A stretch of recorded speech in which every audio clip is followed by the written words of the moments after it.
Kwaniriza nnyo ku mukutu guno gwa Babi Television Uganda era nga weebale kubanga otambulira wamu naffe yonna gy'osinziira okubanga otugoberera. Nsonga ku nsonga nga bulijjo tuyama okubanga tuzikutuusaako butereevu ezigenda mu maaso mu ggwanga lyattu erya Uganda naddala mu kibiina kya National Unity Platform. Ennaku bbiri ze tukubye amabega mbadde nga nkusuubiza okukuleetera ebyobugagga bya Anita Among ebiri mu nsi zino ezamutaddeko envumbo era ng'olunaku olwaleero nkuleetedde ebyobugagga bya Anita Among byabadde akukulidde mu ggwanga lya Dubai era oluvannyuma lw'okubanga bamutaddeko envumbo bino byonna ekyamazima tebikyali mu mikono gye era nga wenjogerera essaawa eno bikwate. Eno hotel era ngenda kubanga nkubuulira ebigikwatako wabula nnyiniyo yoyo gwe nkutegeezezzaako Speaker wa Parliament Anita Among emanyikiddwa nga The Royal Hotel era ng'eno esangibwa mu kibuga Dubai. Eno ng'ajjukira y'emu ku hotel ezeegulidde erinnya mu kubeerako ne view oba kyewandiise ekifo ekisinga okubanga kiyonjo era nga kino akyayingirako ne mu byafaayo bya Dubai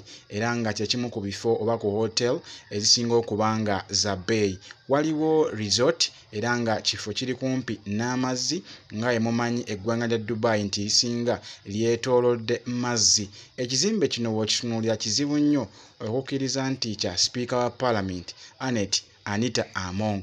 Wabula gwe atannaba kubanga osubscribinga nsabye okikole, kwata ku kigambo subscribe osubscribinge ku mukutu ogwa Babi Television Uganda. Ngenda kubanga nkuwa ebikwata ku kizimbe kino, wabula gwe atannaba kubanga okikola ngenda kubuulira omusimbi gwe yateeka mu kizimbe kino okukizimba nga bw'okiraba okutuuka okunyirira bwe kityo era nga kikozesebwa ng'ekyokulambula era nga kuliko ekifo ekirimu amazzi agaaka. Ekyo nno ky'ogenda okubanga onnyonnyoka mu vidiyo eno olunaku olwaleero.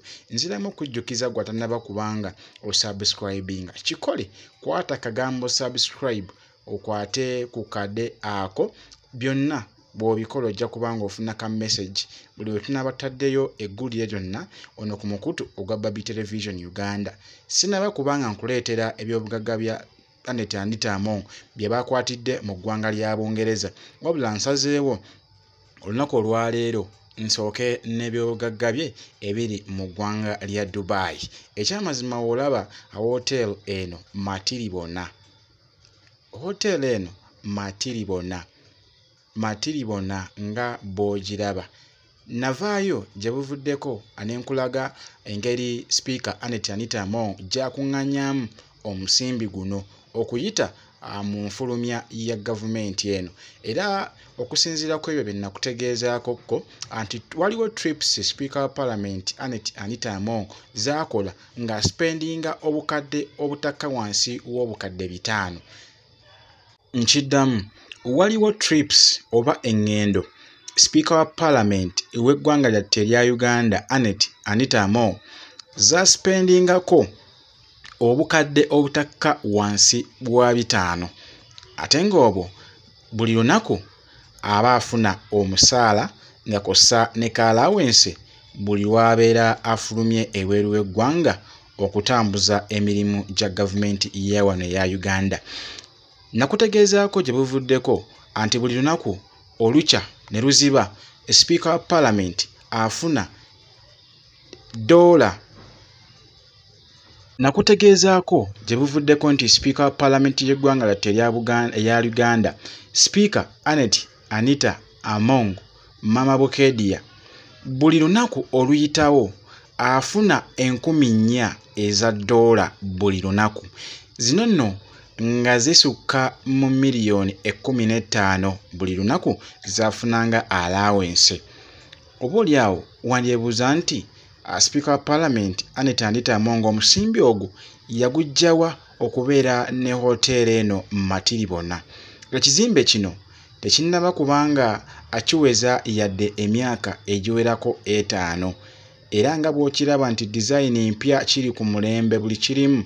Ekyamazima kizibu nnyo okukisanga mu hotel yonna ewalala era bw'oyisaamuko amaaso mu hotel ze tuyita ennene wano mu ggwanga lyattu erya Uganda ekyamazima eno teyina weekwata yadde akatono nnyo yadde ak'eddagala yadde even a 0.00001% eno hotel teyina bwekwata oba teyina yadde keyefaananyirizaamu ne hotel zetutenda wano mu ggwanga lyattu erya Uganda.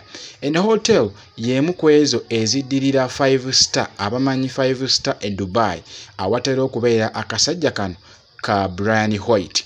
Eno y'emu ku zi hotel ezigoberegana oba ez'ebbeeyi okusinziira ku ezo azetumanyi ennyo mu kitundu kya Dubai oba gye wandiise United Arab Emirates. Era nga bino wenjogerera olunaku olwaleero bikwate. Bino byonna bikwate.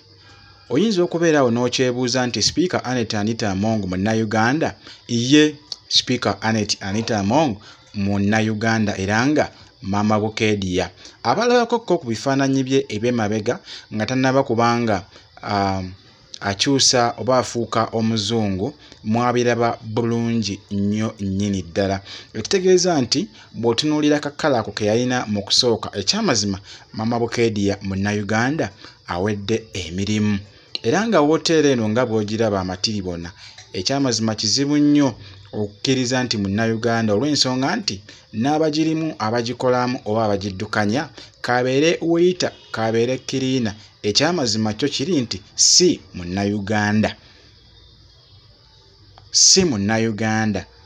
Hotel eyitibwa The Royal Hotel esangibwa mu kibuga Dubai era nga eno wenjogerera nkwate olunaku olwaleero. Wenjogerera nkwate olunaku olwaleero. Kyova olaba nga Speaker wa Parliament ekyamazima tabitegeera bulungi nnyo. Tabitegeera bulungi nnyo. Okusinziira ku kavidiyo kano nga bw'okalaba kakulambuzaako ko mu bifo ebisulwamu oba bye wandiise omuntu by'oyinza okubanga opangisa n'ogenda n'oteekayo otubaatwo ekiro kiramba. Era ng'ekizimbe kyo nga bw'okiraba okukozesa switch oba koodi ebeekuweereddwa okubanga oggulawo enzigi. Obuliri buubwo sooka olambule ku kisenge okirabe.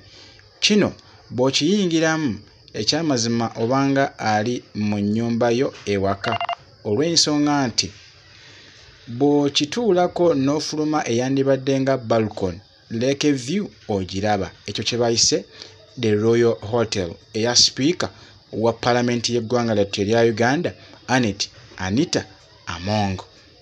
Naye nga bwenjogerera essaawa zino bino byonna bikwate. Kino bwe kibeera kikyo gwe ki ky'oyinza okubanga olowooza mu mutima oba ki ky'oyinza okubanga oddamu okutegeera ng'ekizimbe kyo nga kino kikwatiddwa. Eyo y'embeera Speaker Annette Anita Among gy'alimu essaawa zino olw'ensonga nti billions ne billions za ssente ze yateeka mu kizimbe kino essaawa zino zaakwatiddwa. Bingi nnyo bye tukyakutuusaako wano ku mukutu ogwa Baby Television Uganda. Era okusinziira bw'olaba hotel eno gwe tannaba kubanga osubscribinga kikole kwata ku kigambo subscribe subscribinge wano ku mukutu ogwa Baby Television Uganda. Bw'omaliza osubscribinga nkwatira kade ako. Bw'okakwatako kajja kuleeta ebigambo all okwate mu kigambo all. Awo nno ojja kubanga ofuna obubaka bwonna oba ka message kiwandiise ka notification bwe tunaaba tutegeddeyo obubaka bwonna oba eggulire lyonna wano ku mukutu ogwa Baby Television Uganda. Mwerabiddeko amatoobuta amatiribona ag'ennyumba ya Speaker Parliament Annette Anita Among oba gye wandiise hotel eyakwatiddwa olunaku olw'ejjo. Ekyo nno kiyungu. Ekyo ky'olaba kiyungu. Katoyongereyo.